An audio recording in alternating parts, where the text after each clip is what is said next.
Imagina que la muerte no fuera el final de nada en el sentido en que solemos pensarlo.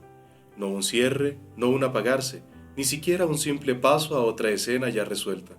Imagina más bien que la muerte abre una situación real, pero incompleta, una especie de umbral donde algo decisivo ya ha ocurrido, y sin embargo todavía no ha llegado a su plenitud. Ahí es donde la intuición común empieza a fallar, porque solemos movernos entre dos extremos cómodos, o todo termina o todo queda resuelto de inmediato. Y lo que proponen Joseph Ratzinger y Aurelio Fernández rompe precisamente con esa comodidad. Nos obligan a pensar la muerte y la resurrección como una relación mucho más tensa, mucho menos evidente. Vamos a hacer una inmersión profunda en la escatología. Es decir, en el estudio de las realidades últimas. Y la pregunta que guía todo es directa. ¿Qué ocurre realmente cuando la biología falla? Porque la teología cristiana introduce una exigencia fuerte. El destino humano no se cierra en el instante de la muerte, y eso choca formalmente con la visión popular, que suele ser bastante reduccionista. Sí, o una especie de evaporación del alma hacia un más allá difuso o un apagón total. Dos salidas rápidas que evitan pensar el problema en serio. Ratzinger y Fernández desmontan esas simplificaciones. La muerte no es simplemente el final de una línea, sino un acontecimiento teológico complejo. Más aún, inaugura lo que se denomina la condición escatológica. Y ahí entra Fernández con una afirmación que cambia el enfoque desde la base. La muerte no es destrucción, sino consumación. Consumación en sentido fuerte, no aniquilación, sino cumplimiento.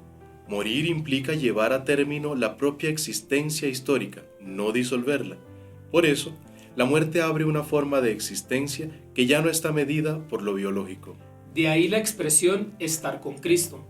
No es un recurso retórico, es la indicación de una comunión real que se da tras la muerte. Pero aquí aparece una tensión que no se puede neutralizar fácilmente. Si esa comunión es real, ¿por qué seguir hablando de resurrección? ¿No estaría ya todo consumado? Esa fue de hecho una solución propuesta, identificar muerte y resurrección en un mismo instante. Muere la persona y en ese mismo momento alcanza su plenitud definitiva. Ratzinger rechaza esta identificación. Y no por un detalle menor, sino porque rompe algo estructural, la relación del ser humano con la historia. Si todo se resuelve en la muerte, el individuo queda aislado, como si su identidad pudiera cerrarse al margen de todo lo demás. Y el problema es que no somos entidades aisladas. Nuestra identidad se configura en relación, en procesos, en historia. Somos iglesia. Incluso después de la muerte, nuestras acciones siguen teniendo efectos. Exactamente. Lo que hacemos no se clausura con nuestra biología, permanece, se prolonga, afecta a otros. Por eso la consumación no puede ser puramente individual. Cabría reflexionar de igual manera con lo que ocurre con el pecado estructural. Y aquí aparece una tesis exigente. La escatología personal está vinculada a la escatología final. Mientras la historia siga abierta, también lo está en cierto sentido la consumación de cada persona. Eso obliga a sostener una tensión incómoda pero necesaria. La comunión con Cristo tras la muerte es real, pero no agota la plenitud. No es una deficiencia, es apertura. La salvación ya es efectiva, pero no está cerrada. Y eso evita tanto reducir todo al instante de la muerte como aplazarlo indefinidamente. Ahora bien, esa tensión conduce a otra cuestión inevitable, la del cuerpo. Si el alma ya está con Dios, ¿por qué es necesaria la resurrección? La antropología teológica lo responde muy bien. Aurelio Fernández, en continuidad con la tradición de Santo Tomás de Aquino, sostiene que el ser humano no es un alma que tiene un cuerpo, sino una unidad sustancial de materia y forma. Esto implica que la corporeidad es constitutiva de la identidad, no es un añadido. Por tanto, la separación entre alma y cuerpo que ocurre en la muerte introduce una situación ontológicamente incompleta. Aunque el alma subsista y esté en comunión con Dios, el ser humano no ha alcanzado su plenitud. Hay una orientación hacia la unidad que todavía no se ha realizado. De ahí que la resurrección no sea un elemento secundario, responde a una exigencia interna, la necesidad de que la unidad humana llegue a su cumplimiento. Pero cuidado con una idea muy extendida. La resurrección no es una reanimación del cuerpo tal como lo conocemos, como el video de Thriller de Michael Jackson. No es volver a esta biología como tal. Siguiendo la tradición paulina, se trata de una transformación cualitativa. El cuerpo resucitado es verdaderamente corporal, pero su modo de existir está configurado por el espíritu. Se mantiene la identidad, pero cambia el modo de ser, ya que en Cristo se nos da una nueva forma de ser, y eso evita tanto el materialismo ingenuo como el espiritualismo que elimina el cuerpo. El fundamento de todo esto es cristológico. En Cristo, la materia no es descartada, sino llevada a su plenitud. Por eso la salvación no puede reducirse a la supervivencia del alma. La resurrección de Cristo no solo garantiza algo futuro, sino que establece el modelo de lo humano plenamente realizado. Así, la relación entre muerte y resurrección se entiende mejor como una tensión estructural. La muerte inaugura la condición escatológica y abre la comunión con Cristo.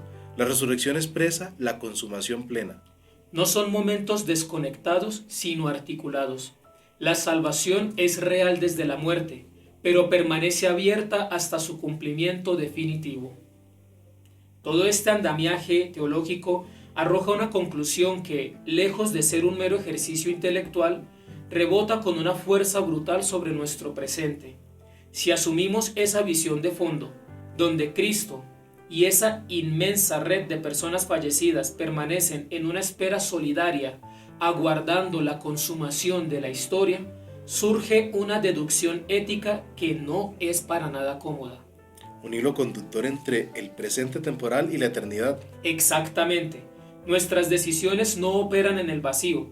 Si las repercusiones de nuestros actos prolongan la injusticia y el dolor, lo que hacemos es dilatar estructuralmente la agonía de la historia.